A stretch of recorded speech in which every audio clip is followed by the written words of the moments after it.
Cast, deuxième partie, on continue avec notre spécial Se passer de Google.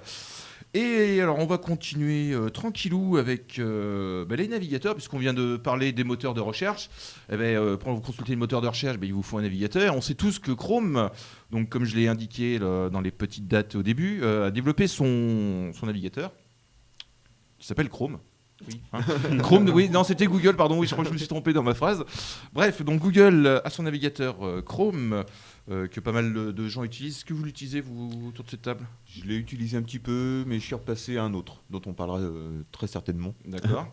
Laetitia ? Non, Chromium, je suis sous Linux. T'es sous Chromium ? D'accord. Différence entre Chrome et Chromium ? Chrome est basé sur Chromium. Ok, voilà. Sauf dans Chromium, ils ont enlevé tout ce qui est méchant dedans, alors tout ce qui est Tout ce que Google a ajouté après, derrière. Voilà, c'est ça. Christophe, non, toi, Safari ? Alors, tout sauf Internet Explorer. D'accord. Donc voilà, justement, une alternative à Google Chrome, même si c'est pas franchement À celle qu'on vous déconseiller personnellement, conseillera. Rapidement, il y a donc Firefox, que moi-même donc, j'utilise. Voilà, de même. Voilà. De la fondation Mozilla. On a donc également Opera, qui est plutôt sympathique également. Et puis, comme on l'a indiqué, donc Safari et Chromium. Est-ce que vous en connaissez d'autres ? Oui, il y en a plein. Ouais. Sur le monde linuxien, il y en a plein. Alors là, j'ai compté sur la page d'Ubuntu. Midori, je crois. Voilà, Midori, Recon, Aurora, Epiphany, Web Browser, etc. Voilà, il y en a des centaines et des centaines. Hein. Conqueror. Voilà. Oui, Conqueror, ouais. Netscape, ça existe encore. Bref, donc on va quitter le monde merveilleux. Alors, j'ai quelque chose à dire sur les navigateurs rapidement. Donc, on a parlé des moteurs de recherche, là, des navigateurs. Et c'est vrai que si on a décidé d'avoir un autre moteur de recherche, il est peut-être bon. Par exemple, je sais pas, on a choisi comme moteur de recherche, je sais pas, DuckDuckGo, tiens, par exemple. Et on peut en profiter pour modifier sa page d'accueil parce que souvent, c'est Google, le moteur de recherche de Google qui est présent. Donc voilà, on a décidé d'utiliser DuckDuckGo, donc on peut le mettre en page d'accueil. Et notamment, je repense aussi à sa Firefox, sa page d'accueil vierge, vous propose donc un petit moteur de recherche qui lui-même donne des résultats de Google. Voilà. Parce qu'ils sont sponsorisés par Google. Exactement. Voilà, donc on va arrêter là au niveau des outils de recherche. On va passer maintenant aux outils mail, donc aux outils de courrier électronique. Donc Google lui a son propre service qui s'appelle Gmail et pas Google Mail comme j'ai indiqué tout à l'heure. Mais il en existe plein d'autres. Et je crois que Laetitia, tu voulais nous en parler. Oui, parce que moi, il y a longtemps que j'utilise Internet. Ouais, moi aussi. Et donc, il y a longtemps que j'ai une adresse Hotmail. Oula. Donc, j'ai une adresse Hotmail qui est devenue Outlook maintenant. Et dans ce service Outlook, on a le OneDrive. Et dans le OneDrive, on a à peu près tous les services bureautiques et partage de dossiers qu'on a sur Google. OneDrive, c'est la suite bureautique en ligne de Microsoft, c'est ça ? Exactement. D'accord. Qu'on a avec une adresse Hotmail. Ok. On a la même chose sur Yahoo aussi, je vois. Oui, voilà. Ils ont fait tous pareil maintenant. Hein. Un qui sort un service et les autres les attaquent en 5 minutes plus tard. Ouais. Alors, qu'est-ce qu'on a d'autre à la place de Hotmail ? Alors, Hotmail, petit rappel, ça ne s'appelle plus Hotmail aujourd'hui, ça s'appelle Live ou Outlook.com. Alors, qu'est-ce qu'on a d'autre comme service mail ? Alors, rapidement, on a quand même déjà les services mail de vos fournisseurs d'accès Internet. On vous propose généralement une adresse mail, que ce soit Orange, SFR, Bouygues ou également Free. La Poste également vous propose un service mail. La Poste, qui s'est bien amélioré. La Poste.net. Voilà. Oui, pas la poste.fr, parce que là vous tomberez sur le site de la Poste postale. Pour acheter les timbres. Exactement, voilà. Qu'est-ce qu'on a d'autre également ? Est-ce que vous en connaissez d'autres ? Oui, alors moi personnellement, pour mon compte perso, j'utilise un service Roundcube qu'on installe sur son propre serveur. On peut aussi utiliser comme fournisseur d'email. On peut installer chez soi le serveur mail chez soi-même et comme ça on est son propre prestataire des mails.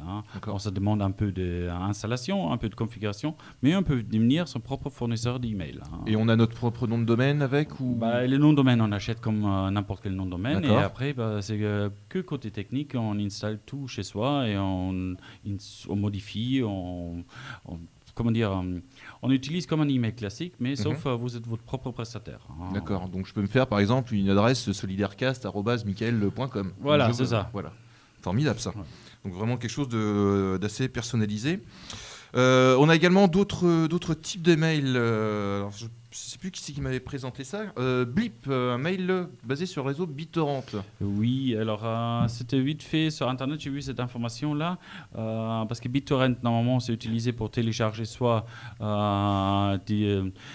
des logiciels libres ou des distributions libres, ou aussi télécharger des films libres de droit, des chansons libres de droit. BitTorrent, elle permet aussi d'avoir son propre service mail. C'est un service assez pratique, mais quelquefois j'ai des petits ratés, des mails qui passent pas, ou qui arrivent jamais. J'ai fait les tests avec un email chez Google, et il n'est jamais arrivé là-bas. Trop de cryptage peut-être autour. Je ne sais pas où c'était. Voilà. D'accord. Et dans le même style pour vos mails, on a également le service Tutanota.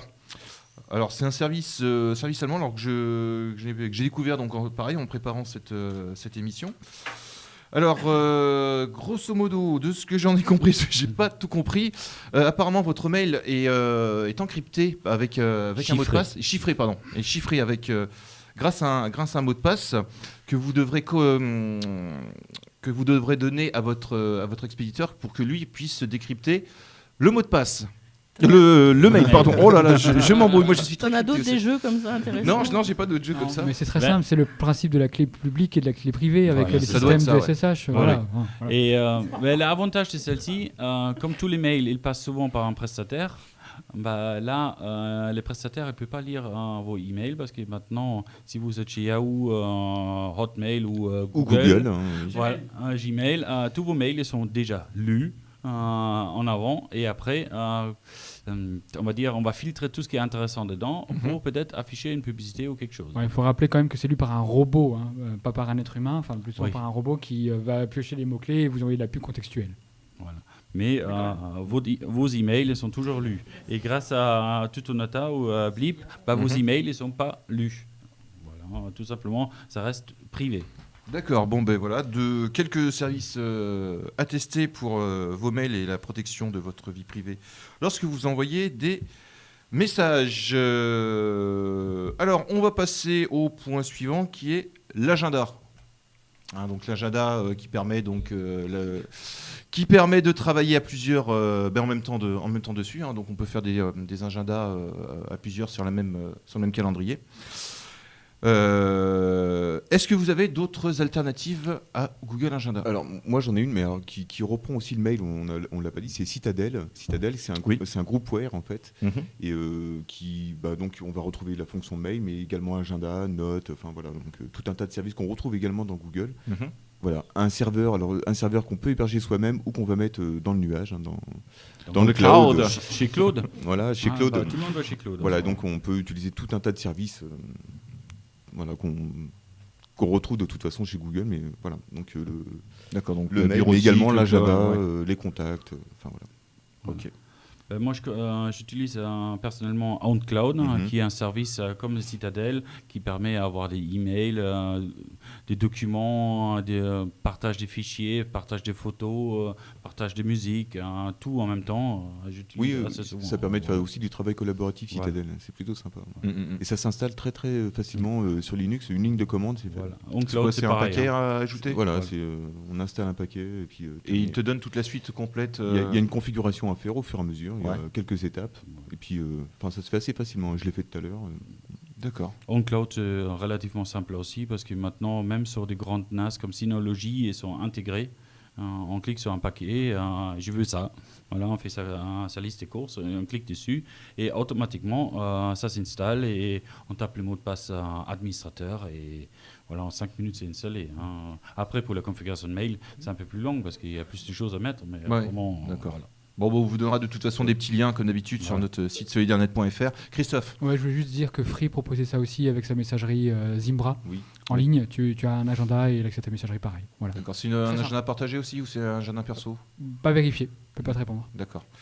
Puis on a également Framadat, l'outil, l'agenda du groupe Framasoft, qui propose également d'autres services en ligne. Donc ça me permet de faire de la petite transition avant la prochaine pause musicale. C'est les alternatives à Google Drive. Oula, il y en a beaucoup. Et notamment sa partie bureautique, traitement de texte, le tableur, le diaporama. Framasoft propose toute une suite de logiciels équivalents sur lesquels on peut travailler à plusieurs.